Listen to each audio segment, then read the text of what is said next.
This story is titled, Stepsister Moved Into My Home, Got Pregnant, and Said She'll Be Taking Over My Room for Nursery. Hey everyone! Before we jump into today's video, I need your help. We've noticed the channel is losing some traction, and subscribing is one of the best ways you can support us. It's quick, free, and it helps us keep bringing you awesome content. Your support means the world. Let's keep this channel growing together. Thanks so much. Now let's start the video. Hey everyone, I never thought I'd be posting something like this, but here I am, venting on Reddit because I have no idea what to do anymore. I, 21 male, live in a house I inherited from my grandmother about 2 years ago. It's not some giant mansion, but it's a decent-sized 2-story house, and I'm proud of it. It was left to me specifically in her will because I took care of her toward the end, and she wanted me to have a stable place to live. To help with expenses, I rent out rooms to 3 friends of mine: Jack, 19M, Kim, 18F, and NE, 18F. I've known Jack and Kim since high school, and NE is someone Kim introduced me to who needed a room. They're good people, and living with them has been easy. We've had no drama, just a simple roommate dynamic. We all respect the house, split the chores, and hold little monthly meetings to make sure everyone's on the same page. And then there's Susan, 22F. Susan is my stepsister. Now let me preface this by saying, Susan and I have never been particularly close. My dad remarried when I was 14, and Susan was already 15 at the time. She's my stepmom's daughter from a previous relationship. She's always been a little entitled, but for the most part, we tolerated each other while we lived under the same roof. Then our parents moved overseas for my dad's job, and I thought I'd finally get some peace. I was wrong. 3 years ago, while my grandmother was still alive, Susan asked if she could move in for just a year to finish up her schooling. At the time, my grandmother was still healthy, and she liked the idea of having more family around, so she agreed. Susan moved in, and at first everything was fine, but then she dropped out of school. She claimed it was too stressful, but from what I saw, it was more about the fact that she met her now boyfriend Mike, 28M. Mike's one of those guys who thinks he knows everything about everything. He's loud, opinionated, and not exactly the most responsible person. I've overheard him say things like, "Why does a woman need to go to college? That's a waste of money." And let me tell you, Susan eats that crap up. My grandma didn't like Mike at all, and she made it clear Susan's arrangement was only temporary. But my grandma passed away not long after, and Susan stayed. At first, I let her because I didn't want to deal with drama. I was grieving, and it felt like too much to handle. Susan told me she'd pay rent and help out, so I figured it wouldn't be a big deal. It wasn't at first. Fast forward to 5 months ago. Susan sat us all down and announced that she's pregnant. I didn't know how to feel about it. I mean, it's her life, and I'm not going to judge her choices. But what I didn't realize at the time is that this baby was going to become my problem. At first, she told us she was planning to move in with Mike soon. She said they were looking at apartments together, and she wouldn't be here long term. Honestly, I thought that sounded great for her. She'd have her own place to raise the baby, and Mike could finally step up and be the responsible boyfriend she swears he is. But weeks turned into months, and there was no movement. Mike still has his dingy apartment, but apparently it's too small for a baby, and they can't afford anything bigger. Meanwhile, Susan started acting like my house was suddenly her house. At first, the changes were small. She started bringing home baby stuff, like a stroller, a crib, and piles of baby clothes, and just stacking it in her room. That's her space, so I didn't care. But then she started talking about baby-proofing the house, which made me nervous. I'll admit I didn't shut her down right away. I thought, okay, making the house safer isn't a big deal. We'd all talk about it at one of our monthly meetings and figure out a fair plan. But Susan wasn't waiting for that. She started redecorating. Out of nowhere, I came home one day to find these tacky floral curtains hanging in the living room and a couple of cheap turtle statues on the hallway shelf. I was annoyed, but calm. I took them down and quietly put everything back in Susan's room. I told her that while I appreciated her trying to make the house homey, the common areas weren't her space to change. Well, she lost it. She started yelling about how I was being controlling and unsupportive. She said the house felt stuffy and like an old lady's home. Yeah, it was my grandmother's house. I reminded her that she could decorate her own room however she wanted, but I wanted the shared spaces to stay as they were. And here's the kicker. She then asked if she could paint her room orange. I told her no. First of all, the house is mine, and I don't want the walls ruined. Second, I'm renting to other people, and I can't just let everyone paint their rooms however they want. Susan exploded. She blamed her outburst on hormones and stormed off, but things got icy after that. Over the next few weeks, Susan kept making little comments under her breath. She complained to Mike, who of course backed her up, and suddenly I became the bad guy for not letting her prepare for the baby properly. Mike even had the nerve to tell me I was being selfish because Susan's going to be a mother. I ignored it. I thought, okay, she's hormonal, stressed, and she'll calm down. But oh boy, I was so wrong. All right, here's where things started to spiral. After the whole redecorating drama, Susan and I weren't exactly on speaking terms. She was giving me the cold shoulder most of the time, but when she did talk, it was either complaining or passive-aggressive comments about how I don't care about family. I just ignored her and kept doing my thing, hoping she'd chill out eventually. One afternoon, Susan knocked on my door. Rare, because she usually just barged in when she wanted to talk. She asked if we could sit down and have a real conversation. I was skeptical, but I agreed. I thought maybe she was finally ready to talk like an adult. We sat at the kitchen table, and at first, Susan was calm. She started by saying she's really stressed about the baby coming and how she doesn't feel prepared. She mentioned how hard it's been to find an apartment with Mike and how the rent in our area is ridiculous. Honestly, I felt for her. I get that having a kid when you're unprepared is a nightmare. Then she hit me with, I've been thinking, and I have a solution that works for everyone. I should have known where this was going. Susan leaned forward like she was sharing a big secret and said, I want to move into your room. For context, my room is the master bedroom, and it's the biggest in the house. It has an attached office space that I use for my small online business, basically my livelihood. Susan explained that the office would be perfect as a nursery, and she and the baby really need the extra space. I stared at her for a second because I genuinely thought she was joking. She wasn't. I told her straight up, no. Susan blinked at me like I had just spoken a foreign language. What do you mean, no? You don't even need all that space. You're just one person. I told her I do need the space. I use the office to work, and I wasn't about to give up my room just because she decided to have a baby. It's not like I forced her into this situation. She looked at me like I was being unreasonable and said, but it makes sense. It's better for everyone. I asked her how exactly it was better for me, and she said, because you'll be helping your sister when she needs you most. At this point, I was done playing nice. I reminded her that she's renting one room. That's it. She doesn't get to dictate who lives where in my house. Her response? But Jack and Kim are younger than me, and they don't need their rooms. When one of them moves out, the baby can take their room. Why are you being so selfish? I had to take a second to process what I was hearing. Not only was she trying to take my room, but now she was making plans for other people's rooms too. The entitlement was off the charts. I told her Jack and Kim weren't going anywhere, and even if they did, she still wouldn't be getting their rooms because that's not how any of this works. Susan started crying at this point, big, dramatic tears. I can't believe you're doing this to me. You know I don't have anywhere else to go. I reminded her that she and Mike were already looking for an apartment, and if Mike cared so much about her and the baby, he should be the one making sacrifices, not me. That's when she lost it. She started yelling, saying I was heartless and selfish for not helping my family in a time of need. She accused me of prioritizing strangers, Jack and Kim, over my own stepsister. I stayed calm and told her that I wasn't going to let her guilt me into doing something I didn't want to do. I told her this house was my home, and that if she didn't like the arrangement, she could find somewhere else to live. That's when she dropped her trump card, our parents. She got up, wiped her face, and said, fine, I'll talk to Dad and Mom. I'm sure they'll agree that you're being completely unreasonable. I didn't respond. I just let her storm off and slam the door to her room. A few hours later, my phone started blowing up. My dad was calling, my stepmom was texting, and both of them were clearly on Susan's side. I finally picked up when my dad called for the third time. Your sister called us in tears, he started. Why are you being so cruel to her? I tried to explain the situation calmly. I told him that Susan wanted to take my room, that she was acting like the house belonged to her, and that Mike moving in wasn't an option because of how disrespectful he's been in the past. But my dad wasn't having it. She's pregnant, son. She's vulnerable right now. Can't you just help her out? You don't need all that space. It's not a big deal. At this point, I was getting frustrated. I reminded him that this is my house, and Susan has no right to make demands. I also told him that letting Mike move in would only create more problems. My dad just sighed and said, family comes first. Always. You're her brother. You need to do the right thing. That phrase, the right thing, pissed me off. I asked him, why is it always my responsibility to clean up Susan's mess? She chose to get pregnant. She's choosing to stay here instead of figuring out a real solution. Why is that my problem?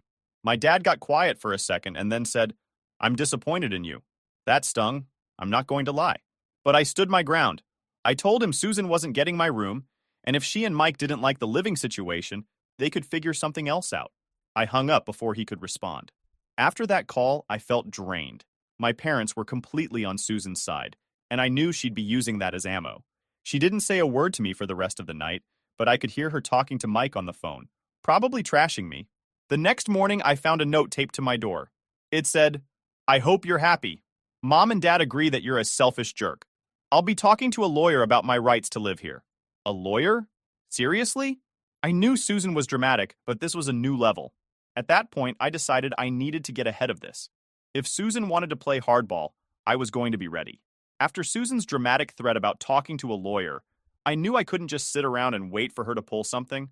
I'm not a lawyer, but I'm not dumb either. This is my house legally, and she has no claim to it. Still, I wanted to cover all my bases before things got worse, because I knew Susan wasn't going to let this go quietly. I called my uncle, who's pretty level-headed about these kinds of things. He knows the family dynamic and has always been one of the few people who doesn't blindly take Susan's side just because she cries about something. Luckily for me, my uncle has a close friend who works in property law, so we set up a meeting for the next day. I also brought Jack and Kim with me for moral support because they've been living through this chaos too. NE couldn't come since she had work, but she was updated and just as fed up as the rest of us. The lawyer was an older guy who looked like he'd seen it all. After I explained the situation, how Susan's living here month to month, her wanting my master bedroom, her threats, and everything else, he kind of just sat back and said, "You've got nothing to worry about." He laid it all out clearly for me. Susan has no legal claim to the house. It's mine. She's living here month to month, which means I can give her proper notice to move out at any time. She doesn't have a written lease, and verbal agreements can only go so far in court. The lawyer also said that while I couldn't evict her on the grounds of being pregnant, which I would never do anyway because I'm not a monster, I could evict her for breaking house rules. And boy, did she break them. Here's where things got interesting. Jack and Kim finally opened up about things Susan had been doing behind my back. They didn't want to stir the pot before, but now that the situation had escalated, they felt like I needed to know.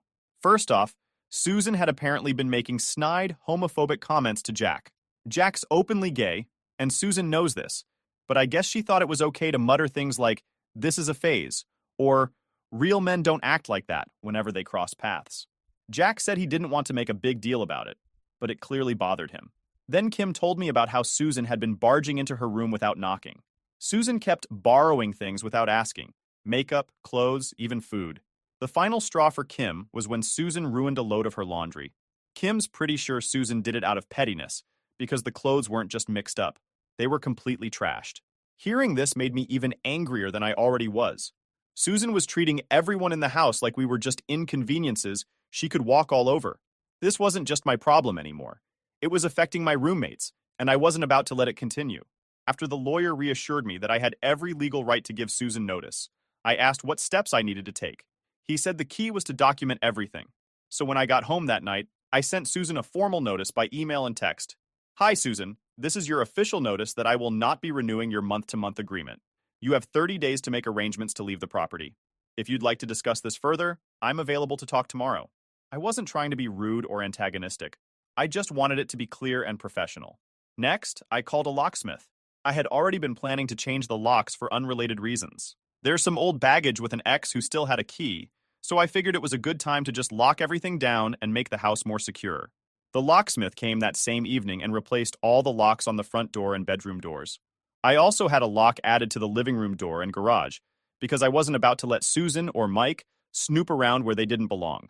The kitchen, bathroom, and Susan's room were left accessible to her, because that's all her agreement entitles her to. Just to cover myself, I texted Susan one more time. Period. "Hi, the locks have been changed for security reasons. Your key is available for pickup. Let me know when you'll come by and I'll make sure you get it." No response. That night, Susan didn't come home. I knew she was with Mike. Honestly, I was relieved. I didn't want to deal with her storming into the house and throwing another tantrum. What I did get, though, was another call from my dad. "Why are you locking your sister out of her home? Do you realize how cruel you're being?" I calmly explained to him that Susan wasn't locked out. Her key was ready for her to pick up, and I had texted her multiple times about it. My dad didn't seem to care about that part. "She's pregnant, for God's sake. How can you be so heartless to your family?" At this point, I was done arguing. I told him, Susan has 30 days to find somewhere else to go. I've been more than reasonable. She's broken house rules, disrespected me and my roommates, and made living here miserable. I'm not going to let her take over my house just because she thinks she can guilt me into it. My dad started going on about how family comes first and how disappointed he was in me, but I just ended the call. There was nothing left to say. It's been a day since all this went down, and Susan still hasn't shown up to get her key. I've texted her a couple more times to let her know it's available, but she's ignoring me. My guess is that she's staying at Mike's and probably trying to figure out her next move. I'm not looking forward to the moment she comes back, because I know there's going to be a scene. Susan's not the type to go quietly, and I'm sure she's already spinning some story to my parents about how I'm the villain. But here's the thing. I'm done feeling guilty about this. She's my stepsister, not my responsibility.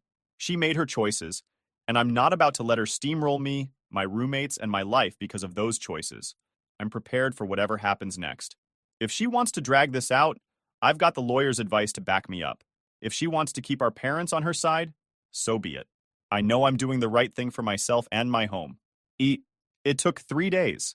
3 blissful, Susan-free days where the house was peaceful, and nobody had to tiptoe around her tantrums or deal with her passive-aggressive remarks. I knew it wouldn't last forever, though. Susan's not the type to let things go, and I could feel the impending storm hanging over the house like a dark cloud. On the evening of the 3rd day, I was in the living room with Jack and Kim watching TV when we heard Susan's car pull into the driveway. The 3 of us exchanged looks because we all knew exactly what was coming. The front door rattled, and then there was a loud, frustrated pounding. "Are you serious? You changed the locks? Let me in!" Susan's voice was loud enough to wake the entire neighborhood.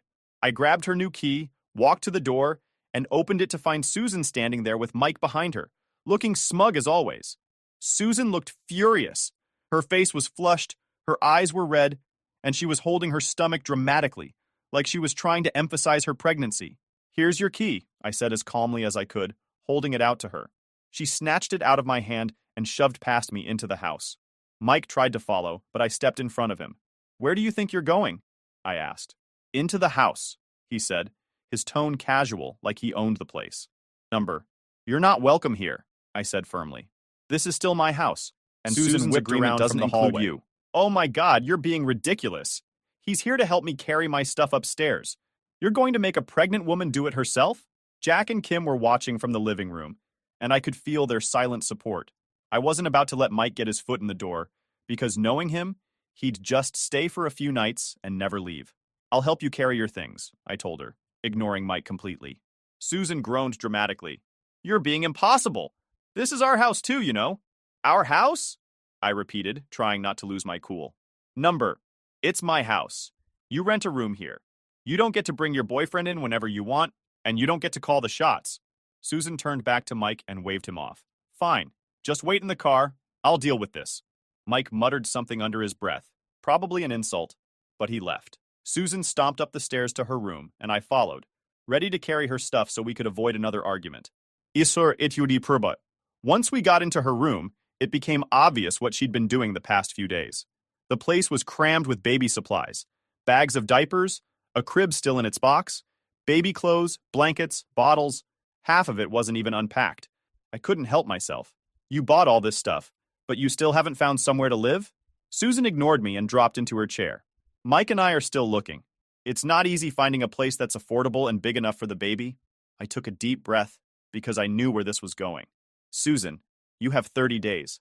I gave you notice. You're going to have to figure this out." She stared at me, her expression going cold. "Do you know how much of a jerk you're being? You have plenty of room here. I'm family. I'm pregnant. And instead of helping me, you're kicking me out onto the street." "You're not being kicked out," I said, trying to keep my voice even. "You've had months to figure this out. And instead of doing that, you've been arguing with me about paint colors and decorations. I'm not responsible for fixing this for you." Susan stood up, and I swear I thought she was going to throw something. "You don't even need this house. You're just one person. Grandma wouldn't want you to throw me out like this." At that, I lost it a little. "Don't bring Grandma into this. You know she didn't want Mike here. She didn't let you redecorate when she was alive. So don't act like I'm being unreasonable. You've taken advantage of every ounce of kindness I've shown you, and I'm done." Susan started crying, full-on sobbing as she sat back down. "I can't believe you're treating me like this. I'm pregnant. What kind of brother does this to his sister? The crying wasn't working this time. I was done feeling guilty. You have 30 days, I repeated. If you need help moving your stuff out, I'll help you. But you're not staying here, and Mike is never moving in. Susan didn't respond, but she spent the rest of the evening slamming doors and stomping around the house. Mike came back later to pick her up, and they left without another word. I could tell she was plotting something because Susan's the type who doesn't go down without a fight. Later that night, my dad called. Susan told me what happened, he said, his tone accusatory right off the bat. Of course, she'd called him. I wasn't even surprised. She told you the part where she's been breaking house rules, treating Jack and Kim like crap, and demanding my room? Or did she leave that out? My dad sighed. She's stressed, son. She's pregnant, and you need to be more understanding. You're throwing her out when she has nowhere else to go. I gave her 30 days notice, I said, as calmly as I could. She's had plenty of time to figure this out. She's not my responsibility. She's an adult, and so is Mike. They can sort this out together. She's your family, he shot back. You're supposed to help your family. I've been helping her for years, I said. This house is mine, and I'm not letting her take advantage of me anymore. We went back and forth for a while, but it was clear my dad wasn't listening to me. He ended the call by saying he was disappointed and that I was acting selfish. I hung up and sat in silence for a while, trying to process everything. After Susan's dramatic text about talking to a lawyer, I knew she wasn't bluffing about trying to make my life miserable. She's always been the type to escalate situations when she doesn't get her way, and with Mike involved, I knew things were going to get messy. 2 days passed after the last meltdown, and the house was quiet again. Too quiet. Jack, Kim, and N.E. were all on edge, but we were trying to live our lives as normally as possible. Susan hadn't come back yet, which was fine by all of us. I figured she was still staying at Mike's and stewing about what to do next. I was wrong. On the third morning, I woke up to Jack banging on my door at 7 a.m. Mike's here, he said, looking angry and still half asleep. He's in the driveway, and he's unloading stuff. I think he's trying to move in. At first, I thought Jack was joking because I couldn't imagine even Mike being that bold. But when I looked out the window, sure enough, there he was, dragging a mattress out of the back of his beat-up truck like he was about to set up camp. I was so stunned I almost laughed. Almost. I threw on some clothes, grabbed my phone, and stormed outside. What the hell do you think you're doing? I demanded as I walked up to Mike. He looked at me like I was the one who was out of line. Susan told me I could move my stuff in. You didn't seriously think you could keep me out, did you? I was so angry I felt like I could explode. First off, Susan doesn't own this house. I do. Second, you're not moving in, period. Take your stuff and leave, or I'm calling the cops. Mike smirked and leaned on the mattress like he had all the time in the world. You're going to call the cops on the father of your sister's baby? Nice. Real classy. I pulled out my phone right in front of him and dialed the non-emergency police number. Watch me. Mike's smirk disappeared. Okay, chill out. He threw his hands up in mock surrender. No need to get dramatic. I'll leave, for now. I watched as he loaded the mattress back into the truck, all while muttering insults under his breath. Once he was done, he slammed the door to his truck, pointed a finger at me and said, "This isn't over, man. You're screwing over your own family, and it's going to come back to bite you." I ignored him. I wasn't about to argue with someone who thought threatening me was a good idea. I stayed outside until he finally drove off. Jack, who'd been standing near the porch the whole time, let out a low whistle. I didn't think he'd actually try to pull that, Jack said. What was he even thinking? Honestly, I don't think he was thinking, I replied. He probably figured he could just bully his way in, like always. About an hour later, Susan texted me. What the hell is wrong with you? You called the police on Mike? He was just trying to help me move in. I didn't even bother to respond. Mike wasn't moving in. End of story. But Susan wasn't done. A couple of hours later, I heard her car pull up. I braced myself as she walked through the door, slamming it behind her.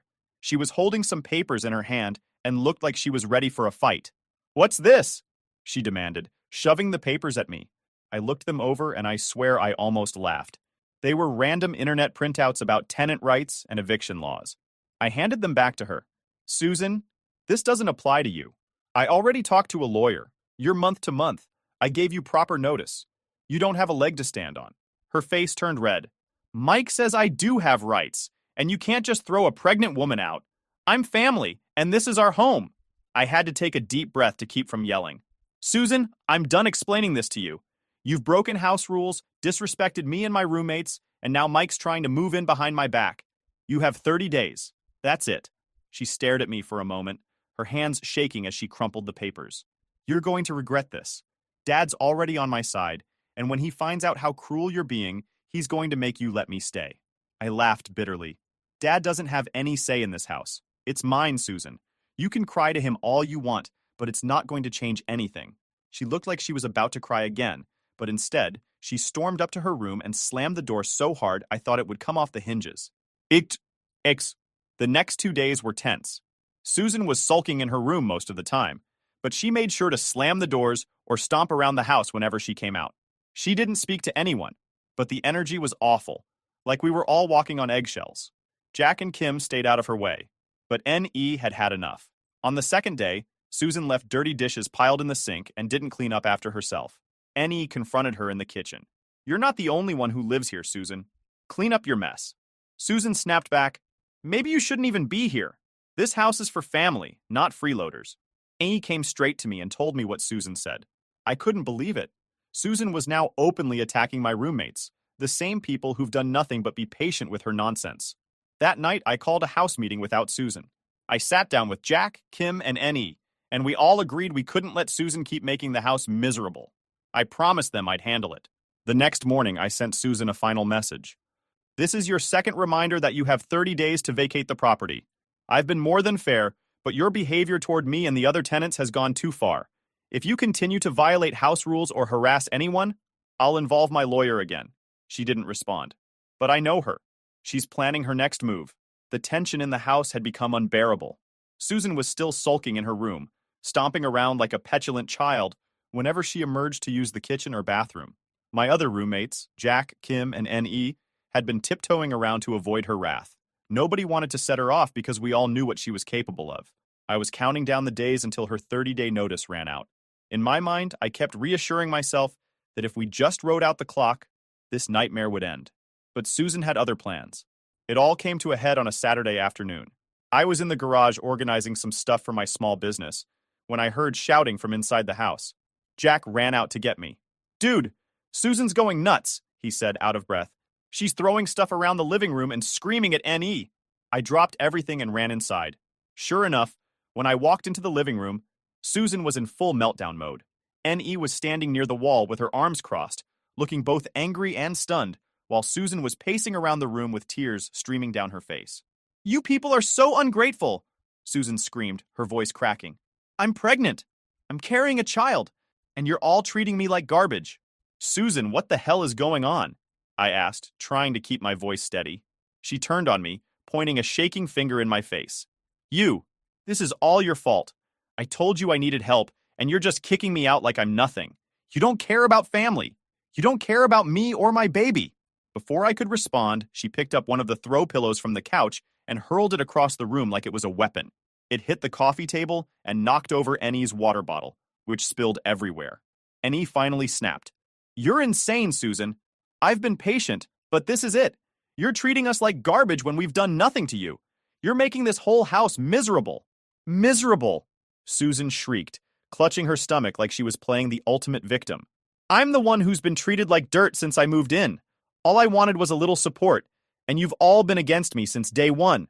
I took a deep breath, trying to keep my cool as I approached her. Susan, this has to stop. You can't throw tantrums and destroy things in a house that isn't yours. I've been more than fair.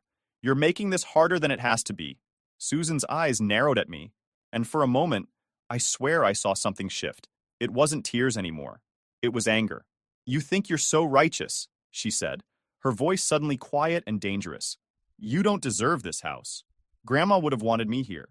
She would have wanted me to have a safe place for my baby. I couldn't help but let out a bitter laugh. Are you serious? Grandma didn't even let Mike in the house when she was alive. You're trying to rewrite history because it suits you. This is my house, Susan, not yours, not Mike's, and certainly not Grandma's anymore. You need to accept that.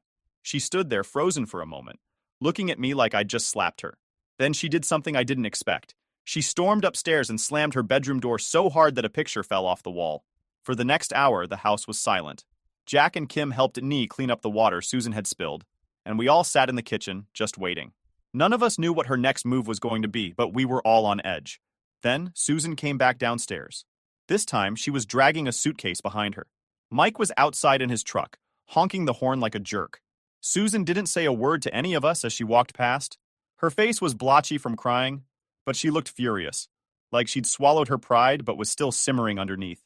When she reached the front door, she stopped and turned around to face me. "I hope you're happy," she said, her voice cold. "You've ruined everything. I'll make sure Dad and Mom know exactly how awful you are. You're going to regret this someday." "I'm sure I won't," I replied calmly. She glared at me for a moment, then stormed outside. Mike loaded her suitcase into the truck, and they drove off, tires squealing down the street. The house felt eerily quiet once she was gone, like we'd all just survived a hurricane. I stood in the living room for a minute, trying to process everything. Jack came up beside me and clapped me on the shoulder. "Well, that was dramatic," he said. "Understatement of the year," Annie muttered as she joined us. "I'm just glad she's finally gone. I can't believe she threw a full tantrum like that." "I knew she'd go out with a bang," Kim added, shaking her head. "But at least it's over." And it was. For the first time in weeks, I felt like I could breathe again. Over the next few days, Susan continued to blow up my phone with angry texts and voicemails. I ignored them all. My dad called me twice to yell about how I'd abandoned my sister and acted like a monster, but I wasn't backing down. I calmly told him that Susan had made her own bed, and it wasn't my responsibility to fix her problems. Eventually, the calls and messages stopped. I guess Susan realized she wasn't getting anywhere with me. With Susan gone, the atmosphere in the house completely changed. Jack, Kim, N.E., and I finally felt like we could relax again. We cleaned up her room, which was left a mess, and I changed the locks one last time just to be safe. Looking back, I don't regret anything. I stood up for myself, my friends, and my home. Susan tried to manipulate, bully, and guilt-trip me into giving up everything I'd worked for, but I didn't let her. It sucks that my dad and stepmom are still on her side, but at this point, I've accepted it. Some people will always choose to see what they want to see. Final note, I know Susan's out there somewhere, probably telling everyone I'm the villain in her story, but I don't care. I'm finally free of her chaos, and the house feels like home again. If you take anything away from this, let it be this. Don't let entitled people walk all over you just because they're family. Set boundaries. Stand your ground. It's worth it.